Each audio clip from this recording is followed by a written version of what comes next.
deux dieux de Naruto. Parce que, évidemment, le mec, il a réussi à invoquer un météore digne de Senseiya, des météores de Vega, non, je rigole. Un météore, mais vraiment un géant, une comète, un truc de malade mental qui a tué des millions de ninjas, bon, des milliers.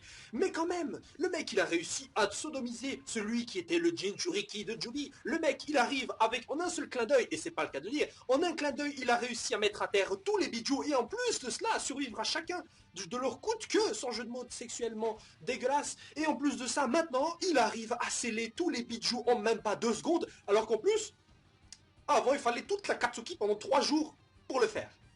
Alors là, j'ai envie de dire, nice. Bon, alors, je vais arrêter parce que là, je suis complètement ridicule et je fais exprès d'être ridicule pour être à l'image de ce que ce chapitre nous a montré. Parce que, autant tout ce que je viens de dire est en partie vrai, parce que c'est vrai que la Katsuki, putain, à l'époque, ils étaient quoi, 9? Bon, on va dire 10, peut-être avec Orochimaru à l'époque. Bon, on va dire 9, allez, 9. Ils étaient 9, et pendant 3 jours, ils devaient pas bouger pour pouvoir ne sceller qu'un seul bijou dans la statue.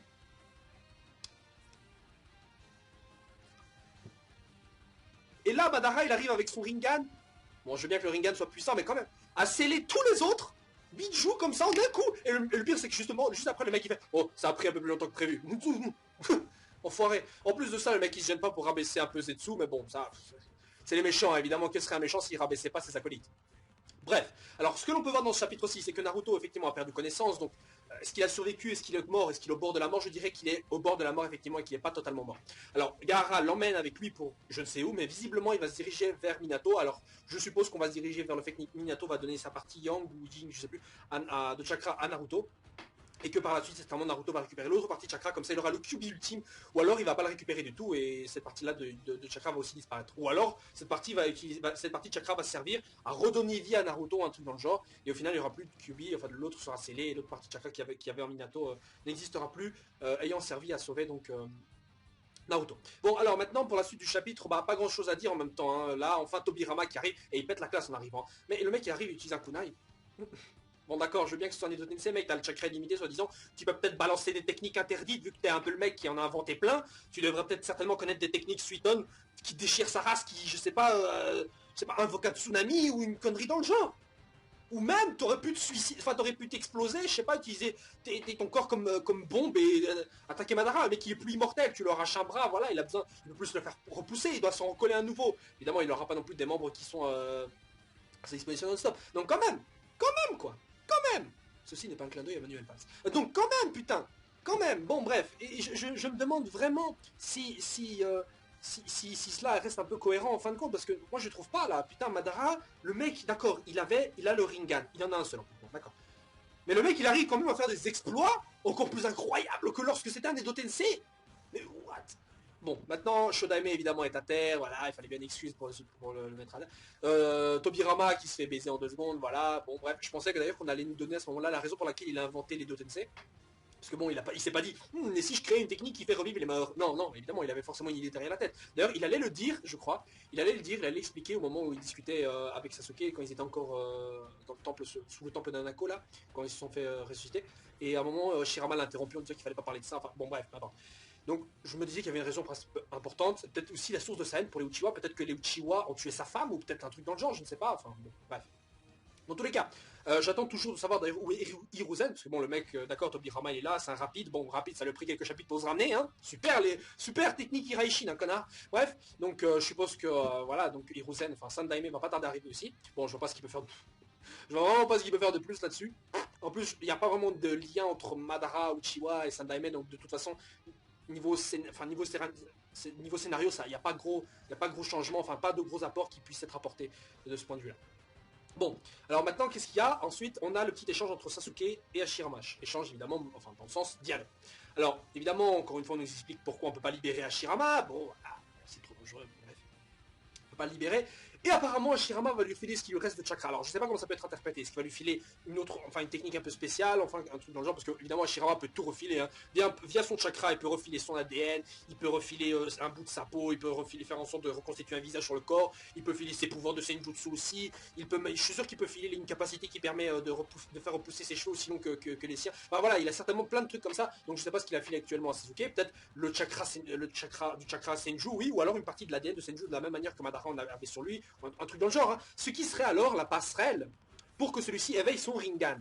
Hein, parce que Sasuke, voilà, il est pas loin d'avoir le Rinnegan. Il le fait s'il obtient le Chakra Senju, enfin l'ADN Senju qui lui manquait. Là, il va avoir véritablement le moyen de débloquer ce Rinnegan. Alors, je suppose qu'il va pas l'activer immédiatement, si c'est vraiment ça qu'il a, parce que faut se rappeler que Madara, lui, il l'a éveillé, son Rinnegan uniquement vers la fin de sa vie.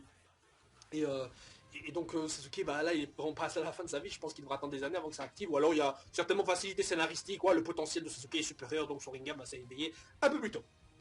Bref, donc je sais pas ce qu'il le file exactement, mais en tout cas Sasuke qui arrive donc là, en voulant faire une attaque surprise à Madara, mais ce trou de cul évidemment a oublié qu'il avait une technique de sabre Raiden qui lui permettait d'attaquer de très loin, et le voilà, le mec totalement neutralisé, arrêté par la technique de gravité, enfin machin, de répulsion, le Shinra Tensei, voilà, qui permet donc à Madara, je suppose, d'immobiliser Sasuke en plein dans les airs.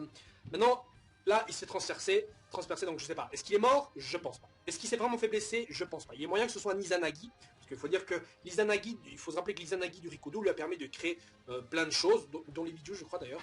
Donc il faut se dire, est-ce que l'Izanagi du Rinnegan est l'Izanagi parfait qui permet de créer ce que l'on veut, sans perdre la vue? Est-ce que l'Izanagi, soit Mangekyo Sharingan éternel, change quelque chose? Je ne sais pas encore, il faut voir. En tout cas, avec un Sharingan avec des Tomoe classiques, c'est-à-dire les trois virgules là, en tout cas on perd la vue. Est-ce que ça va changer quelque chose s'il utilise avec son Mangekyo Sharingan éternel? Je ne sais pas, on verra bien par la suite. Donc s'il a vraiment été blessé, bah voilà. S'il n'a pas été blessé, bah écoutez, je sais pas, c'est sûrement un rapport alors avec les pouvoirs de Senju que lui a filé Hashirama, peut-être la régénération, mais bon, ce serait un peu trop cheapos qu'on lui file ça, c'est vraiment un peu trop facile, quoi. Bon voilà, je préfère me dire qu'il a soit vraiment été blessé, ou alors c'est l'Izanagi. Bon. Parce qu'il faut dire, l'Izanagi, ça a été utilisé une seule fois, j'aimerais bien qu'on le revoie peut-être un peu plus tard, parce que, bon, c'est vrai, autrement, ça a été inventé juste pour expliquer un peu comment utiliser le Rikudo, j'aimerais bien qu'on le revoie un peu aussi. l'Izanami, bon, je pense pas que ce soit nécessaire. l'Izanami, je pense pas d'ailleurs que ce soit utilisé ici, c'est vraiment l'Izanagi. Enfin, c'est un genjutsu, quoi qu'il arrive. Bref, maintenant, quelles seront les conséquences si Sasuke venait à mourir maintenant? Bah aucune, donc je vois pas pourquoi ce serait le cas. Il y a vraiment, enfin si, Naruto serait fâché, mais bon là, pour l'instant, il ne le voit pas. Donc je vois pas vraiment l'intérêt. Enfin d'ailleurs, ce serait intéressant que Sasuke meure quand il est revenu vers le bon côté de la lumière, soi-disant. Mais voilà, je sais pas encore à quoi m'attendre. Dans le prochain chapitre, j'espère évidemment une explication concernant évidemment pourquoi l'Alliance ne vient pas les aider. Enfin, je veux dire, Obito, par contre, pardon, il est occupé avec les autres, avec Minato et Kakashi, mais bon, l'Alliance, là, elle est en train de se dire, bon, c'est bon, les gentils, les plus puissants entre nous sont en train de s'occuper des méchants, nous, on peut maintenant aller vite prendre des nouilles chez Ishiraku. Non, mais putain, faut pas se foutre de ma gueule, j'avais déjà dit ça en plus. J'espère pas, j'espère vraiment qu'on aura un petit truc qui permet de justifier un peu pourquoi Madara est aussi puissant, parce que là, j'imagine pas ce qu'il va faire avec ses deux Sharingan, hein, parce que là, voilà, quoi, le mec, c'est Dieu, c'est vraiment le Dieu. Le mec, il est plus proche du Rikudo que Obito en étant le Jinchuriki Jubi. C'est dit quoi, c'est tout dit. D'ailleurs, au passage, je vous recommande vraiment de voir le dernier épisode de Naruto Shippuden qui est excellent, qui est vraiment excellent d'ailleurs. Dernièrement, je crois que c'est un des meilleurs épisodes que j'ai jamais vu pour l'instant.